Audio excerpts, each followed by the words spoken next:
Well, good Tuesday morning to you, and thanks for joining us here on KARE 11 News Now. I'm Alicia Lewis. Happening right now, rain is moving across the Twin Cities metro and will stick around for most of the morning, triggering a KARE 11 weather impact alert. You'll also notice some of that wildfire smoke from Canada lingering around the area today. You can definitely smell it, and it is causing air quality to plummet around here. Take a look at the air quality map. You can see the Twin Cities in the bullseye of the very unhealthy category. That's seen there in purple. Air quality concerns will linger until tomorrow morning. We, of course, are going to check in with our weather team in just a little bit for a full look at your forecast. Developing this morning, the BCA is investigating after a man was shot and killed while being arrested during a domestic dispute call in Paynesville. That city is just northwest of us here in the Twin Cities. Authorities from the Stearns County Sheriff's Department, Cold Spring Police, and Paynesville Police all responded to the scene. Police say the man was shot as officers were taking him into custody. Authorities say they did find a gun on the scene. The Paynesville Police Chief says the BCA is investigating whether the fatal shot came from the officers or the man who died. Happening this morning, Allina doctors are on the picket line speaking out about their push for what they're calling a fair contract. They're happening all around the Twin Cities today. Audrey Russo's at one site in Coon Rapids with a closer look at what's happening this morning. I'm not going to say it's ideal weather conditions for a picket. Even so, here they are. This is Doctors Council SEIU. This is one of 4 informational pickets that's happening today. They represent more than 600 doctors, PAs, and nurse practitioners across the state who are all seeking their first union contract with Allina Health. Now, the union formed in 2023. They're seeking better support staff, more security at clinics, dedicated time for training. Now, the union leaders claim to have attended nearly 40 negotiating sessions with the health system. They also claim that Allina is proposing to eliminate sick time and cut pay.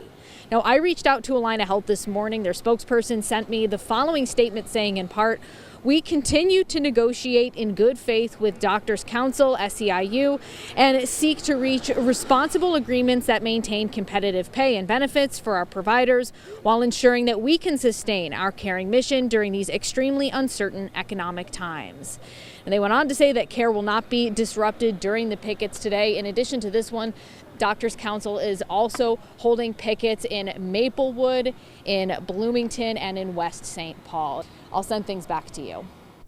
Audrey, thank you. A health alert that you need to know about this morning. The Minnesota Department of Health says that the state has confirmed 2 new measles cases, including one child who visited the Mall of America just this Saturday. Health officials say that child was at Nickelodeon Universe Saturday of Memorial Day weekend.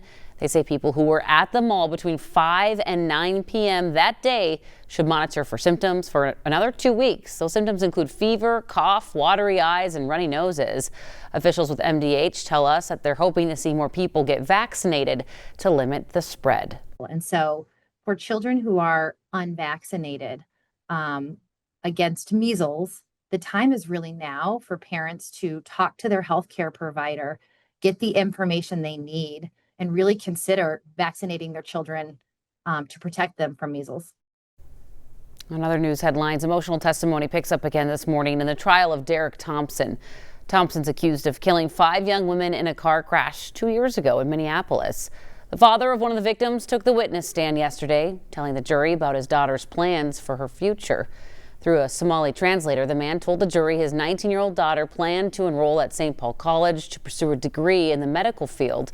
She and 4 other young women were killed when they were hit by a Cadillac Escalade, allegedly driven by Thompson, going 90 miles per hour through a red light.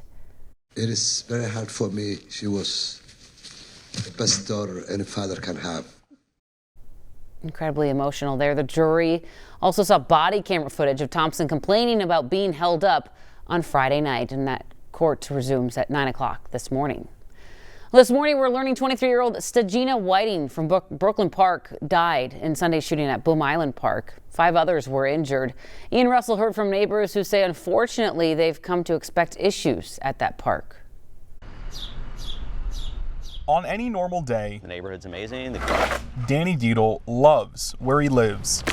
You know, I live in Minneapolis for a reason. It's, you know, you kind of get a quality of life. That includes Boom Island Park, just down the street. But he says consistently since he moved in 4 years ago, that sense of normalcy goes away. It's been a pretty common occurrence every summer. There's one or two events kind of this nature, unfortunately. Around 9:30 Sunday night, Minneapolis police responded to Boom Island Park. There, they found more than 100 people. That included a woman in a car with gunshot wounds, who later died at the hospital. 6 others were injured. More akin to a war zone, the amount of shell casings that the officers are recovering here. Chief Brian O'Hara spoke to reporters early Monday morning. He says what happened is sickening, as hundreds of pieces of evidence littered the park grounds. We believe that there was more than one shooter here at this scene. Those at the park then went to HCMC. Police had to calm crowds emotional after what happened. O'Hara says people may have been there for a barbecue, frustrated that people brought weapons. I don't know what can motivate people to come armed to a gathering like this in the way that they did. Power crews spent the morning repairing damage. Workers say this was broken in the chaos. Dietl says what happened isn't acceptable, but it won't change the love for where he lives. I know these things kind of scare people and scare me myself, but not to the extent that I would trade it for another option, outside of the city. Well, devastating update this morning to a story we've been following. The BCA says they found a man dead who's been missing since early March. Officials say Maurice Jackson was found last week in Wright County, but didn't share any more details. Police previously said that he was last seen in Rogers near the Crow River. Hundreds of people took part in the search. Happening today, Governor Walz is expected to meet with legislative leaders on the budget as we're waiting on a special session. They have to finish it by July 1st to avoid a government shutdown. Leaders are hoping that the session will happen as soon as tomorrow. Well, let's take a look at the markets this morning in the red as President Trump is pressing forward with some controversial economic policies. On tariffs, after deteriorating relations, the White House says that President Trump and China's president will be speaking this week. That, of course, as the Senate begins debating over the president's mega budget deal, with some Republicans already balking over projected increases to the deficit. NBC's Alice Barr has the very latest from Washington. Hi there. We're tracking some uncertainty both in the international picture with new developments in President Trump's global trade war, as well as domestically as Senate Republicans look to win over skeptics among their own ranks on the president's big budget bill. Tariff talks back in the spotlight this morning with reigniting tensions between the U.S. and China, threatening to derail trade negotiations, each side accusing the other of violating terms that led them to temporarily scale back steep tariffs. Administration officials have said President Trump and China's leader have to directly engage to get back on track. I can confirm that the two leaders will likely talk this week. That is higher steel and aluminum tariffs that President doubled to 50% are set to take effect tomorrow, which will even further secure the steel industry in the United States. The European Union says it's preparing countermeasures. Small businesses watching the shifting picture warily. American businesses are paying these tariffs. I just know that we have 9 people, and if we don't get some relief soon of these tariffs, we're going to have 3 people. It all comes as the Senate this week takes up President Trump's massive budget bill, with the goal of getting the final bill to the president before the 4th of July. It already passed through the House, but several Republican senators have voiced concerns over the projected increase to the deficit from extending major tax cuts and increasing defense and immigration spending, arguing there aren't enough spending cuts. I would be very surprised if the bill at least is not modified in a good direction. Even as protesters rallied against what the bill does slash to Medicaid and food assistance programs. With that July 4th deadline in mind to fully pass the big budget bill, House Speaker Mike Johnson is urging Senate Republicans to make as few changes as possible because any adjustments will then need to be kicked back over to the House for approval. In Washington, I'm Alice Barr. Back to you.